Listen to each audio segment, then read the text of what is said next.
Assalamualaikum warahmatullahi wabarakatuh. Shalom, salam sejahtera untuk kita semua. Perkenalkan, saya Afiatul Masyombi dari Prodi D3 Teknologi Laboratorium Medis tingkat 1A Poltekkes Kemenkes Bengkulu. Di sini, saya akan menjelaskan beberapa sistem, yaitu sistem panca indera, kardiovaskuler, dan sistem pencernaan. Berikut videonya. Baiklah, yang pertama yaitu sistem pencernaan. Sistem pencernaan adalah serangkaian organ manusia yang berfungsi untuk mencerna makanan.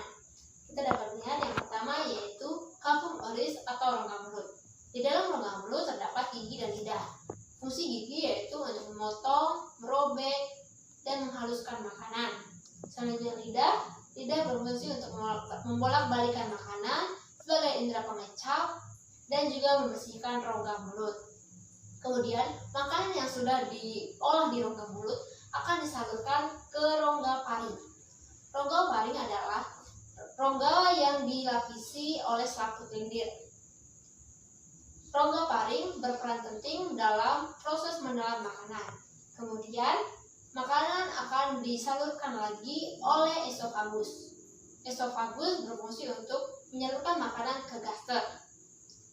Di dalam gaster, makanan akan diserap. Gaster juga biasa kita disebut sebagai lambung. Setelah makanan diproses di lambung, akan diteruskan ke dalam istenium teniu atau kita kenal usus 12 jari. Dalam usus 12 jari juga kita dapat mengetahui fungsinya makanan akan diserap dan dicerna, menyerap karbohidratnya, proteinnya, dan sari-sari makanan yang berfungsi bagi tubuh. Kemudian, makanan yang sudah diolah tadi, yang sudah diserap kembali, diteruskan ke kolon atau usus besar. Di usus besar, makanan akan diserap kembali dan di segala jenis zat-zat yang ada di makanan akan diserap dan makanan-makanan yang tidak dibutuhkan lagi di tubuh akan diteruskan ke rektum atau anus. Sisa-sisa makanan itu akan dibuang atau biasa kita sebut feses. Baiklah, yang kedua yaitu sistem kardiovaskuler. Sistem kardiovaskuler adalah sistem sirkulasi darah yang berkaitan dengan jantung, komponen darah, dan pembuluh darah yang membawa oksigen dan nutrisi ke seluruh jaringan tubuh. Organ yang paling penting dan sangat berpengaruh dalam sistem kardiovaskuler ini yaitu jantung. Adapun anatomi jantung yaitu perikardium. Perikardium yaitu selaput yang melindungi jantung dari gesekan-gesekan organ lainnya. Perikardium juga terdapat dua jenis yaitu perikardium penetralis dan perikardium vertebralis. Selanjutnya yaitu ada serambi kanan. Serambi kanan adalah serambi yang membawa atau yang menampung aliran darah kotor dari seluruh tubuh melalui vena cava inferior, vena cava superior, dan vena cava inferior. Adapun sinus coronarius dari organ jantung itu sendiri. Yang selanjutnya yaitu serambi kiri atau atrium kiri. Serambi kiri ini menampung darah bersih yang dibawa dari jantung ke seluruh tubuh yang dikeluarkan melalui aorta. Selanjutnya yaitu bilik. Bilik kanan atau ventrikal kanan yaitu sebagai tempat penampungan atau yang memompa darah kotor dan dibawa atau diteruskan ke paru-paru. Selanjutnya yaitu bilik kiri atau ventrikal kiri yang berfungsi sebagai memompa darah bersih ke seluruh tubuh dan dikeluarkan melalui aorta. Selanjutnya kita mempunyai katup. Katup atrioventricular Katup ini berfungsi membawa masing-masing darah dari atrium ke ventrikuler dengan mencegah adanya aliran balik pada masa sistole ventrikel. Selanjutnya yaitu katup semilunar. Katup semilunar ini berfungsi sebagai membawa darah dari masing-masing ventrikel ke arteri supaya mencegah adanya aliran balik pada masa diastole ventrikel. Nah, kita juga ada pembuluh darah. Pembuluh darah itu dibagi dua, yaitu pembuluh darah vena yang membawa darah kotor dan pembuluh darah arteri yang membawa darah bersih. Baiklah, yang terakhir yaitu sistem panca indera. Sistem panca indera kita juga sering mengenalnya dengan 5 indera. Terdapat indera perasa, peraba, penglihat, pendengar, dan penciuman. Yang pertama yaitu indera penglihat, mata.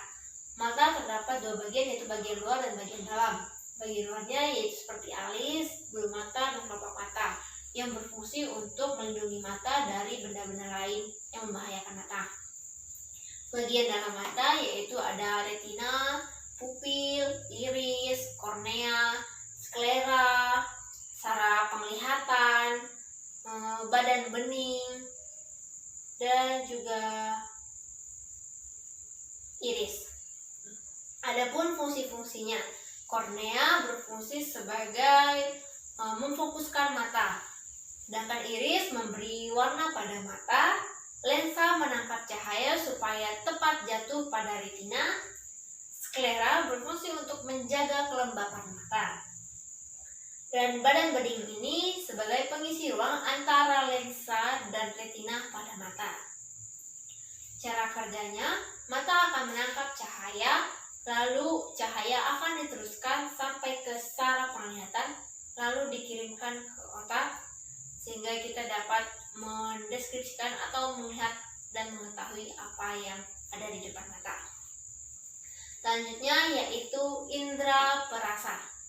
Indera perasa ada lidah. Di lidah pun kita dapat mengetahui rasa-rasa pahit, asam, asin, dan manis. Kalau untuk rasa pahit itu ada di pangkal lidah, dan juga rasa asam ada di setelah rasa dekat pangkal agak maju kanan dan kiri asam. Selanjutnya ada asin mendekati ujung lidah kanan dan kiri, dan rasa manis ada di ujung lidah. Cara kerjanya, makanan dan minuman akan merangsang saraf-saraf yang ada pada lidah, lalu kemudian saraf tersebut akan ditransfer ke otak, sehingga kita dapat merasakan rasa yang ada pada minuman atau makanan tersebut. Kemudian indera penciuman.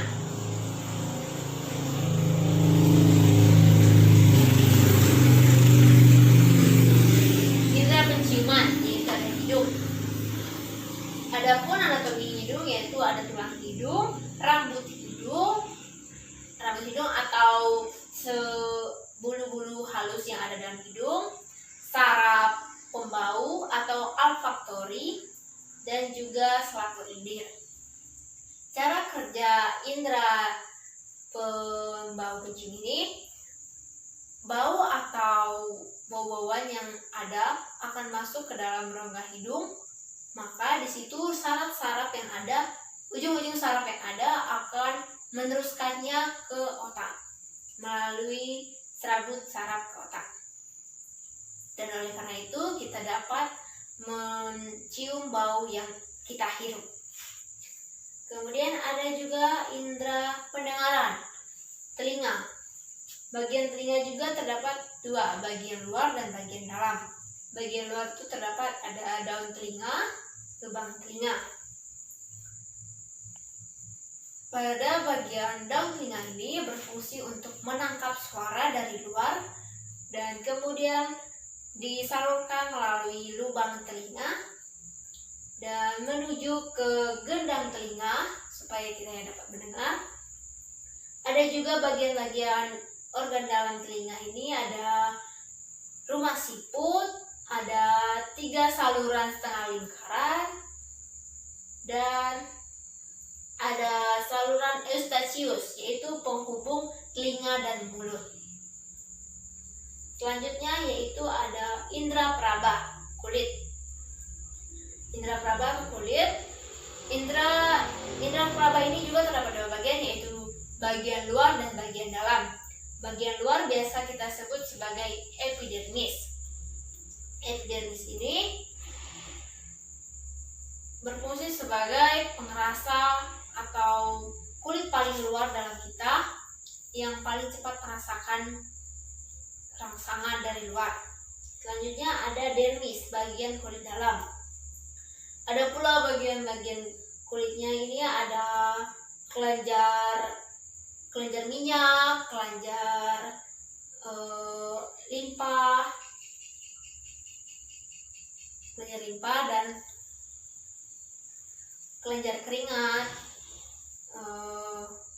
jaringan subkutan,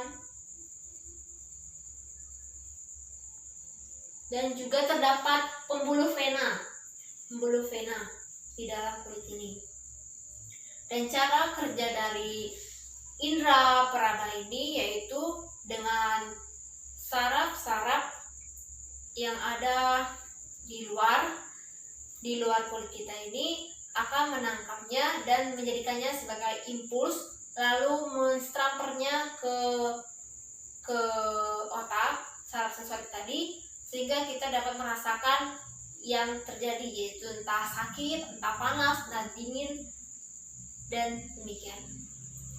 Itulah yang dapat saya jelaskan dari ketiga sistem tadi. Kurang dan lebihnya saya mohon maaf dan terima kasih.